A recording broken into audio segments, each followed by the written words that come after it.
Olá, meu caro amigo, seja bem-vindo neste canal Conecta-te à Fonte.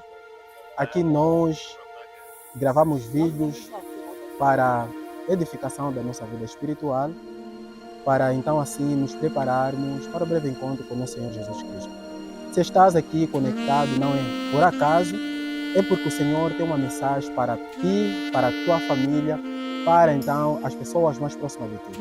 Por essa razão, quero lhe convidar a partilhar este vídeo, a deixar o seu like, a subscrever-se caso ainda não fez, para que o nosso canal então seja visualizado por mais pessoas e o YouTube perceber que os conteúdos são relevantes e isso pode restaurar a vida de quem também precisa.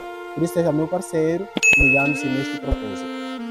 Nós estamos a levar a cabo uma série com o título Não Cairá Chuva sobre esta família. No episódio passado nós falamos que não cairia chuva para as famílias que não têm cuidado dos seus, ou para quem não tem cuidado dos seus. E hoje nós poderemos abordar uma outra questão.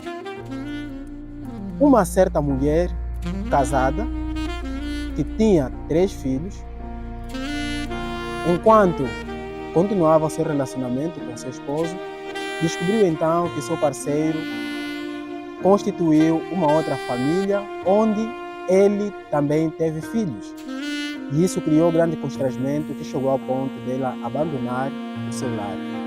De igual modo, uma outra mulher, no momento de convivência com seu marido, percebeu posteriormente que o seu marido casou-se no civil, considerando esta mulher como amante. E a estatística nos mostra que, dentre os casamentos que são realizados, nos 1000 casamentos, 24 terminam o divórcio. E a causa do divórcio está a infidelidade, uma das causas do divórcio está o dinheiro e outra causa do divórcio está o sexo.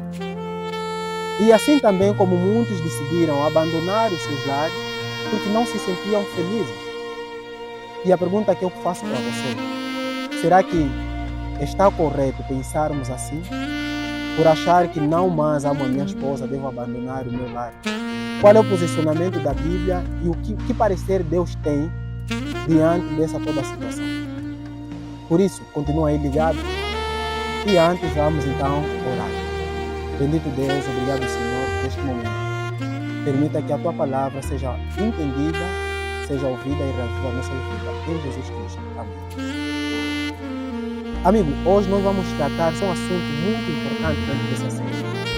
De que não cairá chuva sobre quem destrói a sua família. Ou seja, o Senhor não vai derramar as suas bênçãos para quem destrói a sua família. O livro de Gálatas nos mostra que aquilo que o homem semear é aquilo que ele vai colher, porque de Deus não se zomba. E nós vamos hoje refletir a partir da história de Davi. Quero convidá-lo para o livro 2 de Samuel, capítulo 11, verso 27. Diz a palavra do Senhor: passado o luto, enviou Davi e a recolheu em sua casa. E lhe foi por mulher e deu-lhe à luz um filho. Porém, esta coisa que Davi fez pareceu mal aos olhos do Senhor.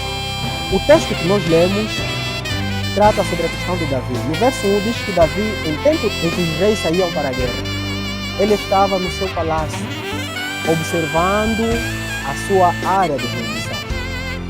E ele chegou a contemplar uma mulher chamada Betseba, que tomava banho, ou que se banhava.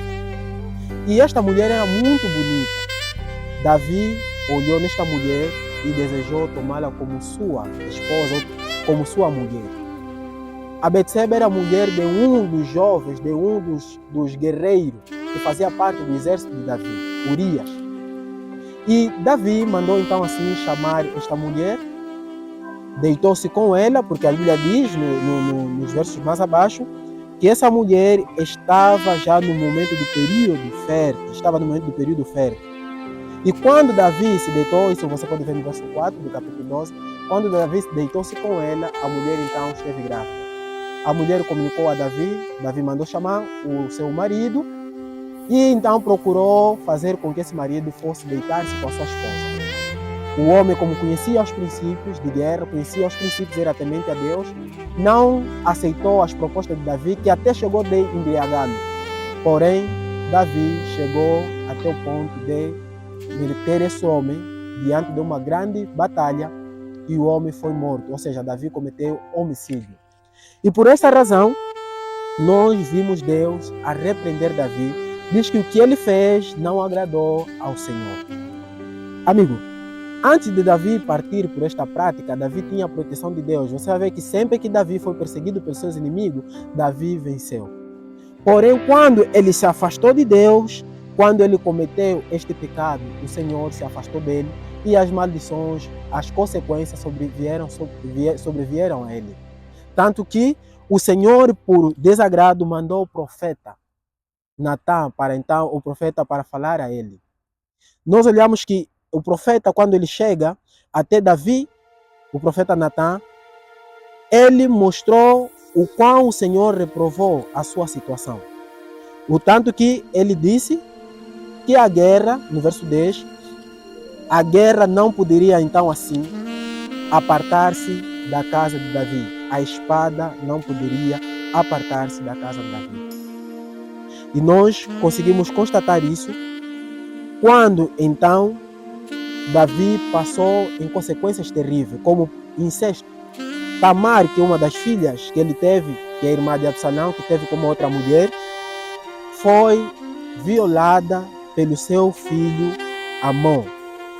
E vimos também posteriormente que Absalão teve que envolver-se com as concubinas que o seu pai havia deixado em haste pública.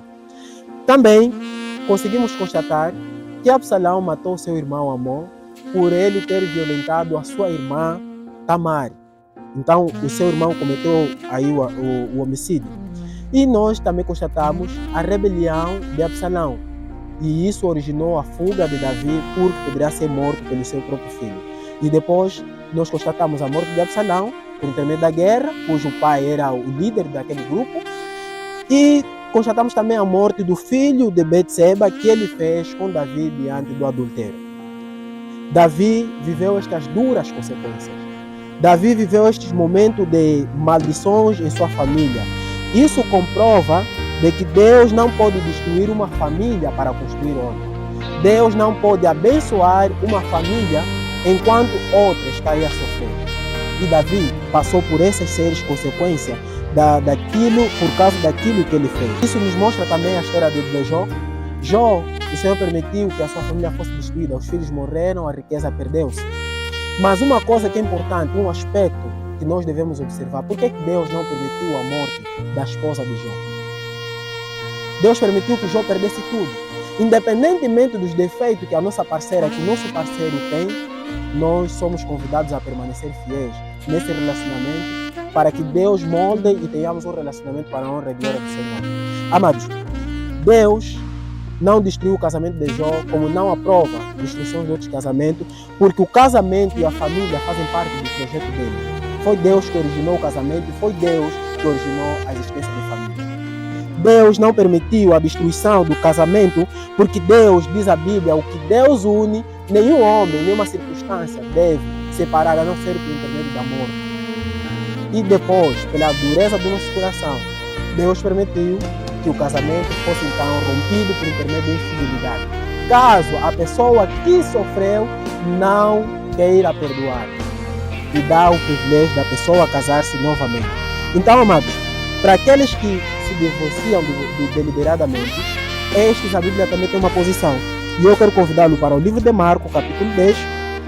O livro de Marcos é do Novo Testamento.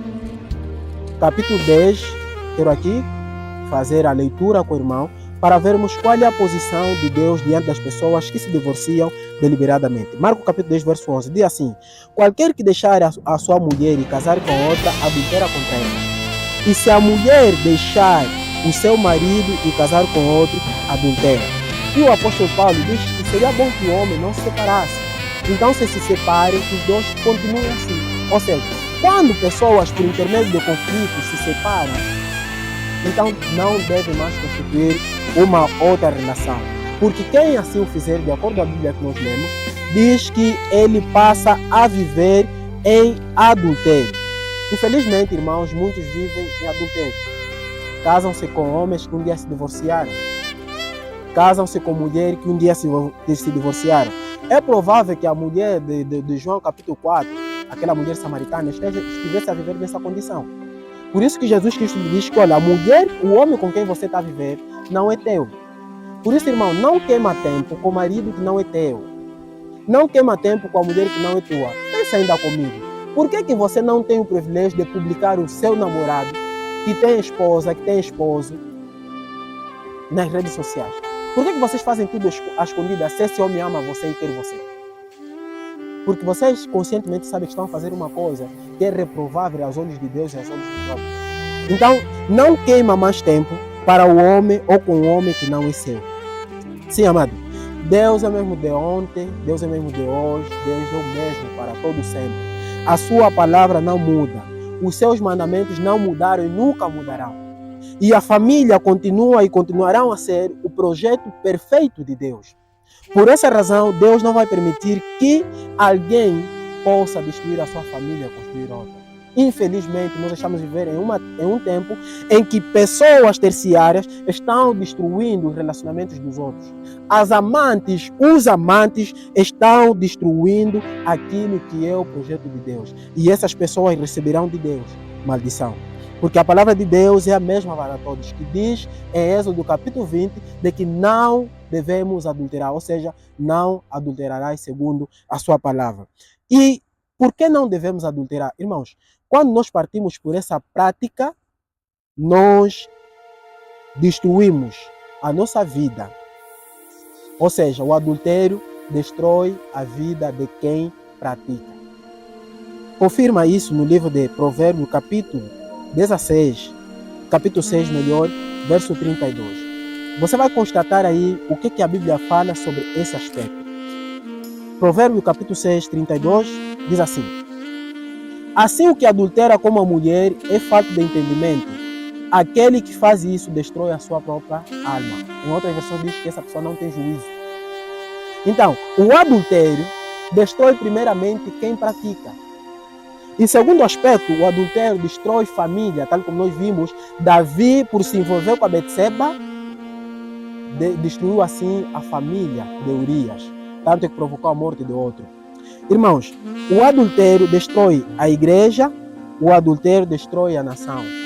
E fruto disso nós estamos a ver pessoas nas portas dos supermercados pedindo ajuda porque foram abandonados pelos pais, porque o casamento foi destruído e eles têm que procurar uma maneira de sobreviver. E isso é desagradável aos olhos de Deus. Eu não estou aqui a dizer que a pessoa viúva não pode casar, porque a Bíblia dá direito do viúvo casar. Mas não devemos esforçar a viuvez tal como Davi fez, matando Urias para então ficar com a Betseba. Sim, amado, Deus é contra esse princípio. Por isso que a Bíblia diz de que nem morais, nem adúlteros, nem homossexuais herdarão o reino dos céus. E a Bíblia ainda continua a dizer que o lugar deles, das pessoas que praticam esses atos, será no lago de fogo que arde com enxofre. Adúlteros não irão no céu. Pessoa que destrói o lar dos outros, se não se converterem nos seus pecados, não irá nos céus. Deus não vai te abençoar por você destruir o lar do outro. Por isso é necessário que você se arrependa dos seus pecados. Por essa razão nós queremos aqui apelar a ti, para não destruir com tuas próprias mãos o teu casamento, porque há pessoas também que fazem isso, pela maneira como trata o seu cônjuge, como trata a sua família, buscando coisas de fora, fazendo comparações. Nós queremos aqui incentivar que você permaneça fiel, independentemente das circunstâncias. O pecado de Davi começou no contemplar. Deixou a sua função. Em tempo que o rei saía para a guerra, ele deixou a sua função, deixando essa responsabilidade para outros. E há pessoas que estão deixando a responsabilidade da sua família para os terceiros. Por essa razão, eu quero motivar o irmão a olhar para Jesus Cristo. Porque se Davi olhasse para aquilo que Deus lhe orientou, Davi não poderia pecar. Amados, nós precisamos ter cuidado com o que nós observamos. Diz a Bíblia que os olhos são as candeias do corpo. Se os olhos estiverem mal, o corpo também será mal dirigido. A maior tragédia, irmão, é tirar o Jesus como foco. Pedro, quando ele pediu a Jesus para então também subir na água ou andar sobre as águas, ele tirou foco a Jesus. Mas quando ele se afundava, ele gritou: Senhor, salva-me. E eu estou a falar aqui para as pessoas que os seus casamentos estão a morrer, a sua família está a se afundar. Eu estou a garantir para você que se você orar, buscar a Deus, dizendo para te salvar, o Senhor vai reestruturar a tua família. O Senhor vai reestruturar o teu casamento. Assim como fez com Jacó, assim como fez com Davi, assim como fez com outras pessoas, também pode fazer contigo. Você que está numa prática do adultério, lembra-se que a mulher samaritana, o Senhor lhe disse, o marido que Deus não é teu, e ele abandonou o marido. O Senhor buscou a Raabe, e a Raabe era uma prostituta que até passou a pertencer na genealogia de Jesus. Tiveram o perdão de Deus e eles passaram a ter uma nova vida. Isso pode acontecer contigo, pode acontecer comigo. Para tal, irmãos, eu quero lhe convidar, assim como Davi em Salmo 51, pediu ao Senhor para que criasse nele um novo coração e não retirasse dele o seu espírito, que também faças uma oração. Que tal pertencer a uma igreja? Que tal estudar a Bíblia hoje? Busca uma família que é exemplar para auxiliar o vosso relacionamento. Assiste filmes como Quarto de Guerra, assiste filmes como Método de Cristo, Prova de Fogo, filmes corajosos. Esses filmes têm lições importantes para a vida. E o mais busca ao Senhor, porque Ele diz em João capítulo 15, verso 5, sem mim nada podes fazer. A solução para o teu casamento está em você aceitar a Jesus como teu Salvador. Não desista, porque o Senhor ainda quer me salvar. E quero orar contigo para terminar esta missão. Bendito Deus, obrigado pela decisão que nós tomamos e aceita, perdoando nossos pecados em Jesus Cristo. Amém.